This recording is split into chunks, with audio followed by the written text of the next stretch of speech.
ọ̀gá àwọn ológun faraya ọ̀rọ̀ dójú ẹ̀ ó bẹ̀rẹ̀ sí ní tú àwọn àṣírí olóṣèlú àwọn tí wọ́n jẹ́ alátìlẹyìn agbésùnmọ̀mí tí wọ́n kó àwọn ọmọléèwé àtolùkọ́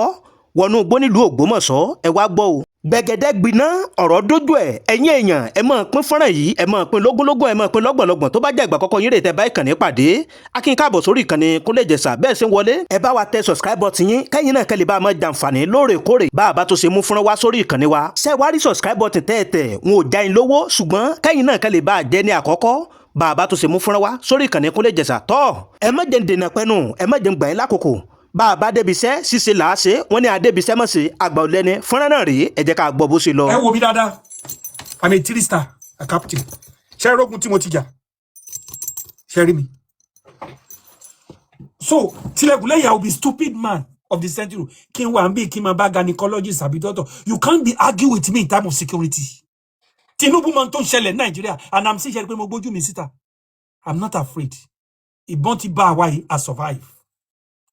ẹ jẹ́ ká kó làkó lẹ́kọ̀ọ́ gbogbo ohun tó ń ṣẹlẹ̀ kidnapping tó ń ṣe yìí gbogbo àwọn gọ́fúnà iná lọ́wọ́ ń bẹ̀ gbogbo àwọn president iná lọ́wọ́ ń bẹ̀ ẹ gbàgbé ẹ dẹ̀ tí rí nǹkan kan wọ́n sì máa tún kó wọn wọ́n sì máa tún kó wọn ẹ jẹ́ ká sọ tọ̀rọ̀ kí a lè rí i pé àwọn arábì àwọn kan wà tá a mọ̀ tẹ́ ń ṣerú kan báyìí bọ́ ẹ jọ kò sí bó ṣe lè burú tó sà ọmọ Yorùbá a ní òkè bóyá Buhari ló wà ń bẹ̀ o àwọn èèyàn parapọ̀ wọ́n ní ọmọ tiwa nísìnyí kàkà kó sàn lára ọmọ ìyá àjẹ́ ó tún fi gbogbo ọmọ fi bóbìnrin wọ́n fi gbogbo ọmọ àsìkò tún wá wọ̀ sí jàjì kó búbù lọ àmọ́ Yorùbá ò lè mí àwọn kan sọ pé wọ́n fẹ́ ṣe èyí wọ́n fẹ́ ṣe autonomy ọ̀tọ̀lọ́tọ̀ wọ́n fẹ́ ṣe police tẹ́ ẹ bá ti dé National Assembly ẹ jọ ẹ ti gbọ́ kankan national anthem rí wọn ń kọ national anthem mọ́ Ọ̀yọ́ mandate to shall stand. Your mandate we shall stand. Ọ̀yọ́ mandate ló máa ń kọ. So gbogbo yín ẹ wá lè parapọ̀ àwọn ẹ̀mìíràn wa ọmọ wa ní school wọ́n tún jí ọmọ wa gbé children tó wà nù gbó yẹn ẹ wo bọ́n ṣe mú ọmọ ènìyàn bọ́n ṣe dúnbú ẹ̀ bí bàtà bá ń dúnbú ẹran in a country that have a president ṣùgbọ́n láàrin ọdún mẹ́ta àbọ̀ èèyàn kan ti ná 160 trillion ẹ ti lọ yá kí lẹ fi ṣe we were in Liberia we were in Sierra Leone ẹ lọ wọ̀ wọn sójà wa ẹ wá sọ wọn di jẹ́lì lẹ́nìí jẹ́lì Nàìjíríà mi wá di yẹpẹrẹ tilẹ̀kùn lẹ́yìn these people are not strong like a Charles Taylor's rebel ní Liberia we have 5 warring factions Nigeria mi we deal with them one by one èyí tí Charles Taylor lead mo fẹ́ dárúkọ wọn kẹ́ lè mọ̀ bí Nigeria mi ṣe strong ẹ wá wonder kí ló ṣàwọn Nigeria mi lẹ́ni tán mú Major General tán gbé tán mú Brigadier General tán ṣá because wọ́n ti politicize military. President to the son kankan èwo Major General. So kí ni bàbá mi the man don't care about you. Nigerian military are no longer independent. Ẹ wo bí tá a sin Charles Taylor délé ni she's in the Hague in Holland. Olóhùn fẹ́ gbà we put him where he belong. He has one of the most deadly boys tán pè ní NPFL National Patriotic Front of Liberia. Ẹ máa bá mi fast check. Ìkànnì yẹn o they have the Armed Forces of Liberia èkejì they have the Local Defence Force ìkẹta they have ULIMO United Liberation Movement of Liberia ìkẹrin and méjì náà pín they have LPC Liberia Peace Council. These are warring factions. We stood with Tuji Olorin with John Shagaya with David Mark. We dislodge these people. Ẹ bá mi bèrè lẹ́ni kí ló dé táwọn ará bí tán jẹ wá 5 months ago wọ́n fẹ́ ṣe kú ní Kútọ́nù bàbá rán military wà lọ́bẹ̀ láti lọ stop ẹ̀ tẹ́ bá dé Kútọ́nù tẹ́ dé Putunovo lẹ́ni ẹ máa rí Nàìjíríà náà mi tán rìn kiri ṣùgbọ́n kí ló ṣe ilé tiwa ẹ̀yin Yorùbá bàbá yín tẹ́ rò pé wá help yín ó wá mu ẹ̀jẹ̀ yín ni kò rán yín iṣẹ́ I'm saying it ẹ rí pé mo bóòdì ojú mi kẹtù tán náà ẹ screen record mi dáadáa kẹlọ post I'm not afraid to say anything pé bí Nàìjíríà ṣe lọ àwa Yorùbá la máa jìyà jù a máa jẹ ìyà yìí á jẹ bí ewé yá because the man has nothing we are the. mi fi gbéra mi ga tó máa fún mi láyè kí mi face àwọn pípọ̀ yìí kò ní wàhálà kankan mo fi Ọlọ́run tó ní ẹ̀mí mi bọ́ra wọ́n máa sá lọ àwọn èèyàn ń ṣèṣì gidi wọn kì í ṣe bọ́ra èèyàn bíi tèmi ni wọ́n ní backup àwọn olóṣèlú kan lẹ́gbẹ̀ẹ́ ni mo dẹ̀ ti sọ fún wọn pé táwọn olóṣèlú ti ń bẹ lẹ́yìn wọn bá stop èmi máa dárúkọ gbogbo wọn I know that àwọn mẹ́sàn-án orúkọ wọn tí gbogbo àyẹ̀ máa gbọ́ àwọn olóṣèlú kan náà ń bẹ lẹ́yìn àwọn terrorists yẹn tó yẹ kí wọ́n fi lè tó ń fún wọn ní ammunition tó ń fún wọn lówó nǹkan tó ń ṣe fún Jonathan gbà yẹn wọn náà fẹ́ ṣe fún bàbá Tinubu ń sìn ẹ̀rí wọn tún ní àwọn propaganda tó lọ́wọ́ wọn lè ní wọn ti jí ẹgbẹ́ lókè akásá bẹ̀ yẹn o tí wọn jẹ́jẹ́ nìkan kan gbé wọn ti ń pa yẹn bẹ̀ yẹn o gbogbo yẹn game ni politics ni because tí o bá jẹ́ politics nítòsí Ọ̀yọ́ ń bí wọ́n kún àwọn ọmọ lọ ẹ jẹ́ ká lọ bá wọn ẹni no why no èmi fúra mi lẹ́gbẹ̀ẹ́ láwọn tèmi pé àwa máa lọ bẹ̀ wọ́n ní wọ́n yin bọ́ǹbù ẹ fi bọ́ǹbù yẹn lẹ̀ ṣé báwa náà fẹ́ yin bọ́ǹbù. jùlọ àwọn tó yẹ ṣe kó ni. yes ṣé báwa náà fẹ́ yin bọ́ǹbù ẹ jẹ́ ká wà lọ bẹ̀ ẹ fi mi láyé kí mi lọ bẹ̀ wọ́n nílò gbà tó yá wọ́n ní àwọn Fúlàní ẹ̀ sọ pé tí n bá ṣe gìrìgìrì àwọn máa pa ogun àwọn ọmọ tó kù yẹn tá a bá rẹ̀ ṣe gìrìgìrì tó bá pa wọ́n làwọn àlejò kan pa wọ́n okay now no problem gbẹ̀mí mọ̀ pé wọ́n fẹ́ fi mọ̀ fi wá gbá géèmù politics ni ẹ̀yin bàbá ẹ̀yin ọ̀dọ́ yẹn ẹ̀yin lẹ́ máa múra torí ọjọ́ ọ̀la àwọn ọmọ tó ń bọ̀ ẹ̀yin lẹ́ lọ́la ẹni kẹ́ mọ̀ pé ohun tó ń ṣe yẹn géèmù ni géèmù òṣèlú ni kí ẹ sọ fún mi pé agbára Nàìjíríà ò ká terrorist tó mẹ́nu gbó okay now wọ́n sọ fún mi ṣe pé gbogbo terrorist wa abẹ gbogbo forest wa ń bí báyìí pé àwọn fẹ́ rí àti Yorùbá lọ́wọ́ àánú gbóni o àti Fúlàní àti Ìgbò ẹlé wọn káwọn wá dúró dè wá mẹ́ wọ́n kó bọ́ǹbù wọn yẹn lọ wọ́n kúrò mẹ́ because àwa la níbẹ̀ àwa la mọ̀nà tó wọ̀ bẹ̀ ìbọ̀lẹ̀ yìí dẹ̀ gbé lọ tẹ́ ń bẹ̀rù àwa dẹ̀ máa bà yín wọ́n máa kúrò ń bẹ̀ easily èmi ò dẹ̀ béèrè o mo ní mo sọ mí dára tèmi pẹ̀lú àwọn tèmi àwọn máa lọ wọ́n ní ká ní sùúrù pé tá a bá ṣe gàgàrà wọ́n máa àti accept dìgbà o gọ́vnà mọ̀ pé mo lè support nǹkan tó ń ṣẹlẹ̀ yẹn wáyé tí ò náà ní sí mi wáyé tí ò fà ìgbà mi kí n wọ bẹ̀ gọ́vnà tó wà ń bẹ̀ ó mọ̀ pé mo nípa tí mo lè kó lórí nǹkan tó ń ṣẹlẹ̀ yẹn ok mo arrange ìrù ẹkùn security network federal government ti gbà mí láyè bí mo ṣe announce kìíní yẹn federal government ti gbà mí láyè state government ń sọ pé any security kankan ò gbọdọ̀ gbégbèsè kọjá òun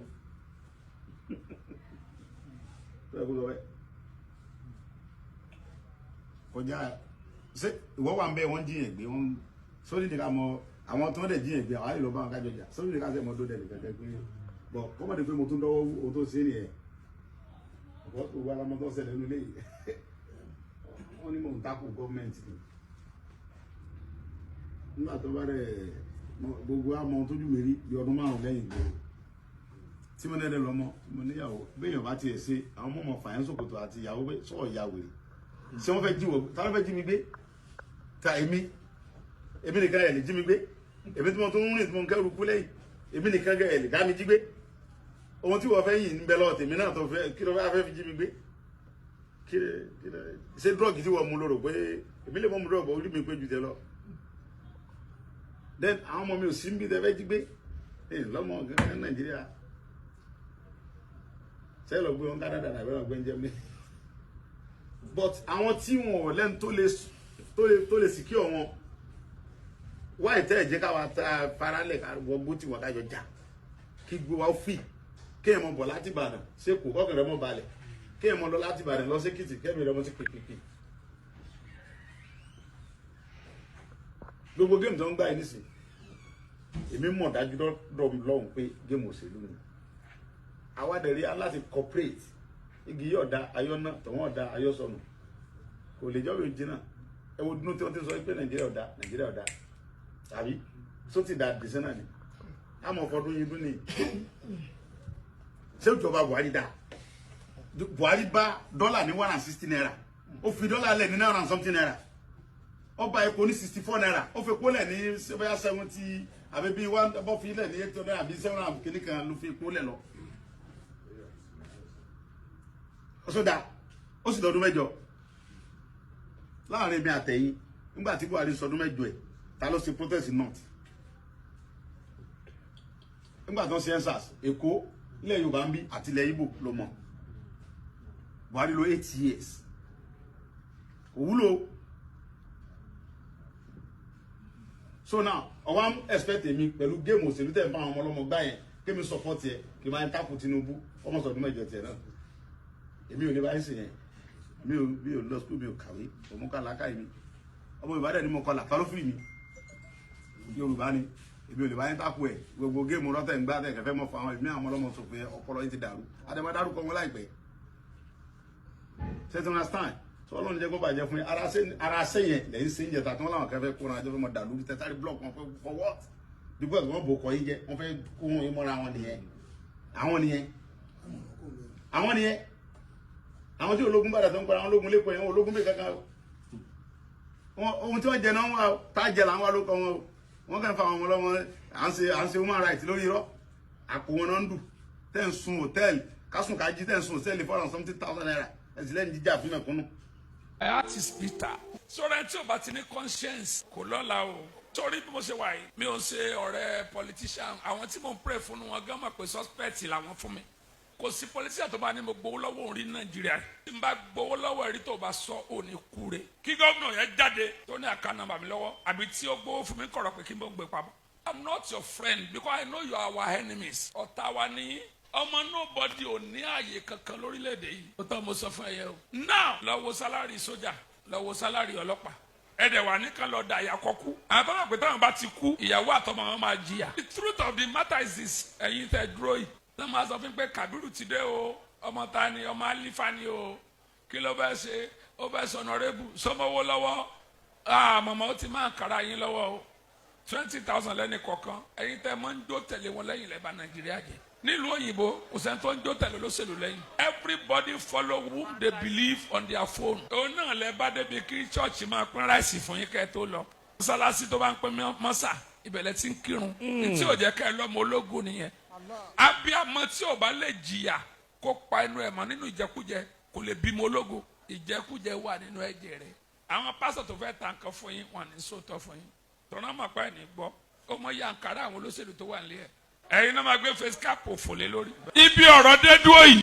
gbogbo yín gbọ́dọ̀ dìde Nàìjíríà gbọ́dọ̀ yí padà. wọ́n ti ń gborí omi wọ Nàìjíríà báyìí. àmọ́ bí tá a dé pé I need the security tán ní no we cannot come. it's less of operation with defend ourselves. agbára tí Ọlọ́run fi máa lo ẹ̀ fọ́rílẹ̀-èdè yìí. power that will make God to use you for this nation. kó wọ inú ayé rẹ lọ. let it enter into your life. Amen. ẹ jọ gbogbo ojú tó bá ti rí fídíò yìí ẹ tètè bá mi share o most especially ẹ̀yin kristẹni ẹ jọ ẹ bá mi share o gbogbo state tí mo fẹ́ dárúkọ yìí ẹ wà very careful báyìí o ẹ wà very careful gbogbo state tí mo fẹ́ dárúkọ yìí Ondo state Ogun state Ọ̀yọ́ state Ekiti state Ọ̀ṣun state sẹ́ẹ̀rí state tí mo dárúkọ yẹn ẹ wà very careful o gbogbo ẹ̀yin pastors gbogbo ẹ̀yin pastors gbogbo ẹ̀yin prophet tó bá jẹ́ ìgbà àkọ́kọ́ eré ìtẹ́ bá ìkànnì Kúnlé Ìjẹ̀ṣà pàdé akin kábọ̀ sórí ìkànnì wa o bẹ́ẹ̀ ṣe ń wọlé sórí ìkànnì Kúnlé Ìjẹ̀ṣà ẹ dákun ẹ máa bá wa tẹ subscribe button yín ṣe wá rí subscribe button tẹ́ẹ̀tẹ̀ wọn ò já yín lówó ṣùgbọ́n kẹ́yìn náà kẹ́lẹ̀ bá a mọ láǹfààní àtòrí ọ̀fẹ́ lóòrèkóòrè bàbá tó ṣe mú fúnra wá sórí ìkànnì wa níbi subscribe button ẹ̀ẹ́rì kíní kan báyìí bí aago òun làwọn olóyìnbó ń pè ní notification bell oníwọ̀n táyín lólobó ẹ tẹ aago òun oníwọ̀n táyín lólobó lóòrèkóòrè bàbá tó ṣe mú fúnra wá tọ́ ẹ̀yin èèyàn kí ló ṣẹlẹ̀ gangan látàrí fúnra ta tó mú wá sí etí ìgbọ́ ẹ̀yin amòye èèyàn ẹ̀yin ọlọ́gbọ́n èèyàn ẹ̀yin olólùfẹ́ Kúnlé Ìjẹ̀ṣà ẹ mọ́ wàá gbàgbé pé àdéhùn náà là ń múṣẹ lórí ìkànnì pé gbogbo nǹkan tó bá ń lọ káàkiri gbogbo àgbáláyé làá mọ̀ mú wá lọ́lọ́kan òjọ̀kan tẹ́yìn náà tẹ́ mọ̀ fojú ara yín rí tẹ́sì mọ̀ fi etí ara yín gbọ́ tọ́ ẹ má jẹ́ dènà pẹ́nu o kódà ẹ má jẹ́ gbà yín lákòókò wọ́n ní adébísẹ́ mọ̀ sí àgbọ̀lẹ́ni ẹ jẹ́ kí n gbé fọ́nrán wọlé ntẹ́yìn náà bá sì wà nílé ròǹgbà ẹ mọ sọ èròǹgbà yẹn ẹ mọ kọ́mẹ̀ntì sábẹ́ fọ́nrán yìí torí n tó ṣẹlẹ̀ yìí tó burú jáì ni ẹ wo ẹ jẹ́ ká gbé fọ́nrán wọlé bẹ́ẹ̀ tó ṣe lọ látàrí bí àwọn èèyàn ṣe faraya tó jẹ́ pé ó dẹ̀ jẹ́ ń bájọba sọ báyìí gan ẹ wo ẹ má jẹ́ gbà ẹ́ lákòókò kó má bàa dàbí pé ṣe là ń bù kún ọ̀rọ̀ fọ́nrán náà rèé ẹ jẹ́ ká gbọ́ bó tó ṣe lọ. ẹ má ṣe ṣọ́ọ̀rù o kì í ṣe àkókò fún yín rẹ̀ láti ṣe ìṣọ́ òru o. Wọ́n ń tájẹ̀tì church báyìí o. Ẹ má ṣe ìṣọ́ òru, ẹ má ṣe morning devotion. Èyí tá a máa sọ pé ẹ máa ṣe morning devotion, ẹ má ṣe morning devotion, ẹ mọ̀ tó mọ̀ morning devotion, good morning Jesus mò ń pè bẹ́ẹ̀ o. Tẹ́ ẹ máa sọ pé ẹ jí wá sí church láago 5, ẹ jí wá sí church láago 5 àbọ̀, ẹ má ti ṣèyẹn báyìí o. Any program tẹ́ ẹ bá fẹ́ ṣe ní church yín, ẹ jẹ́ kó bọ́ sí day. Mọ èkìlọ̀ lélẹ̀ fún gbogbo àwọn state tí mo dárúkọ yìí. That is their next target báyìí. That is their next target. Gbogbo state tí mo dárúkọ yìí, ẹ má ṣe ìṣọ́ òru o. Ẹ má ṣe morning devotion kankan for now. Ẹ má ṣe ìṣọ́ òru. Tẹ́ bá rántí ní Ọ̀yọ́ state, ẹ mọ̀ wípé church ni wọ́n wọ̀. I mean school ni wọ́n wọ̀. And that school is a Baptist church. And Baptist school rather. Now, ní Èkìtì state, wọ́n ṣe ìsọjí lọ́wọ́ ń bẹ̀. Wọ́n tún wọ church ibẹ̀. Wọ́n pa onísọjí, bàbá onísọjí tó invite wa. Wọ́n pa, wọ́n kó gbogbo àwọn member church yẹn títí di màmá àwọn arúgbó. Pastor church tó head church àti òun àtìyàwó àti ńlọ ẹ̀ wọ́n kó gbogbo wọn. Ẹ má tí ì ṣe ìṣọ́ òru báyìí o. Ẹ má ṣe ìṣọ́ òru o. Ojú tó bá ti rí fídíò tó bá ti ṣí ẹ ajẹ́pẹ́ èèyàn burúkú ni ẹ. Ẹ tètè sọ fún àwọn ẹgbẹ́ yín. Ẹ má ṣe ìṣọ́ òru. Ẹ má ṣe morning devotion. Ẹ má ṣe kinní kan. Gbogbo ẹ̀yin olórin ẹ má ṣe concert for now lóru. Ẹ má ṣe any program lóru for now. Gbogbo program tẹ́ ẹ bá máa ṣe ẹ máa jẹ́ ó bọ́ sí day kí ojúmọ́ báyìí kójúmọ́ dáadáa kẹ́ lè máa rí gbogbo tó bá lọ láyìíká. Orin yín ò ní gbàbọ̀dẹ̀ ayé ò ní rí yín mú o. Ẹ má ṣe ìṣọ́ òru o. Mo ti ké tèmi tó. òun náà láti gbọ́ yìí o ẹjọ́ torí ọlọ́run ojú báyìí lalákàn fi ń sọrí o ìwọ tó bá fẹ́ gbàdúrà tó bá fẹ́ ṣe ìṣọ́ru nílé rẹ pé ọlọ́run nínú yàrá ẹ lákòókò tí a wà yìí tó bá fẹ́ ṣe ìṣọ́ru nínú yàrá ẹ ọlọ́run á ràn wá lọ́wọ́ àní kó sí ọwọ́ ajínigbé o ẹjọ́ torí ọlọ́run ìgbọràn sọ̀jọ̀ ẹbọ rírú lọ o ẹ share fídíò yìí o. That is why everybody now must defend themselves. Don't wait for Nigeria. Yoruba doesn't have Ààrẹ Ọ̀nà Kakanfò. Kakanfò has already been Kakanfò-ized. Our Kakanfò is particularized. No king will fight for you. All our king, they are party kings. Ẹ̀yin èèyàn wa káàkiri gbogbo àgbáláyé, ẹ̀yin ọlọ́gbọ́n èèyàn, ẹ̀yin olóye èèyàn. Látàrí fọ́nrán tá a jọjọ wò tá a jọ gbọ́ yìí. Ní tí àwọn èèyàn yìí sọ kí ni ẹ̀yin náà ní lérò ń gbà àti pé látàrí gbogbo tó ń ṣẹlẹ̀ yìí lórí ọ̀rọ̀ àwọn afẹ̀míṣòfò tẹ́ ń wọlé Yorùbá tẹ́ ń pa àwọn èèyàn pakúpa tẹ́ ń ká àwọn èèyàn wọgbó ẹ jẹ́ ká jọ fọ̀rọ̀ jómi toru ọ̀rọ̀ ó ti tójọ́ mẹ́ta táwọn èèyàn yìí tẹ́ ti ń ṣiṣẹ́ láabi wọn kí ni ẹ̀yin èèyàn wa tẹ́ ẹ jẹ́ ọlọ́gbọ́n èèyàn lórí ìkànnì Kúnlé Ìjẹ̀ṣà tẹ́ ẹ jẹ́ àmúyẹ èèyàn kí ni èròǹgbà yín tó jẹ́ pé ntẹ́yìn náà bá sọ táàjọ lè jọjọ gbèrò papọ̀ tó máa jẹ́ kí àwọn ká lè ṣẹ́gun àwọn èèyàn yìí ẹ jẹ́ ká máa gbèrò ńgbà yín lábẹ́ kọ́mẹ̀ntì wa ẹ má gbàgbé ẹ máa bá wa láìkẹ́ ẹ máa bá wa share ẹ pín fọ́nrán yìí ẹ pín sórí WhatsApp yín ẹ pín sórí Facebook yín ntẹ́yìn náà bá dáwọ́ yín ní oríire báyìí la máa já sí torí ọ̀rọ̀ àwọn afẹ̀míṣòfò yìí ó ti di ikú tó ń pojúgbà ẹni òwe ló ń pa fúnni lágbára Ọlọ́run Elédùmarè orí gbogbo wa ò ní gbàbọ̀dẹ̀ ẹ wo ibi dáwà fi àdàgbẹ́ ètò ìsọ̀lẹ̀ síre bó bá tó ṣe ń lọ àtọ̀mọ́ mu wá lọ́lọ́kọ̀ òjọ̀kan sórí ìkànnì wa ẹ má wá gbàgbé ẹ bá wa tẹ subscribe button yín tó bá jẹ́ ìgbà àkọ́kọ́ yín rè kẹ́yìn náà kẹ́ tó lè máa jàǹfààní lóòrèkóòrè lórí ìkànnì wa àdúrà wa sí gbogbo ẹ̀yin olólùfẹ́ Kúnlé Ìjẹ̀ṣà ni pé ire báyìí lójú owó rí ire lójú ọ̀la rí ire lójú gbogbo wa ọmọ rí o ìpàdé wa bí oyin ó dàbọ̀ ẹ ṣé.